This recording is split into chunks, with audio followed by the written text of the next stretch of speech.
आताची सर्वात मोठी बातमी आपण पाहतोय. भाजपनं लोकसभा निवडणुकीसाठी उमेदवारांची दुसरी यादी जाहीर केली आहे. महाराष्ट्रातील 20 नेत्यांचा या यादीमध्ये समावेश आहे. पंकजा मुंडे, नितीन गडकरी, सुधाकर शृंगारे, हिना गावत, पियुष गोयल, मुरलीधर मोहोळ या नेत्यांचा यादीमध्ये समावेश आहे. सर्वांचं लक्ष लागून राहिलेल्या आणि अंतर्गत कुरघोड्यांनी गाजत असलेल्या माढा लोकसभा मतदारसंघातून भाजपतर्फे विद्यमान खासदार रणजितसिंह नाईक निंबाळकर यांनाच पुन्हा उमेदवारी देण्यात आली आहे.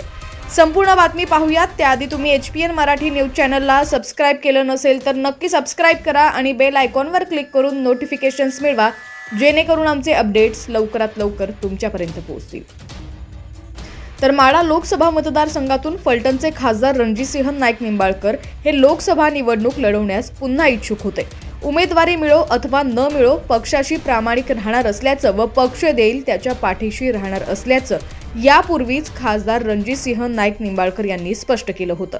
भाजपच्या दुसऱ्या यादीमध्ये माढा लोकसभा मतदारसंघातून पुन्हा एकदा रणजितसिंह निंबाळकर यांना उमेदवारी मिळालेली आहे.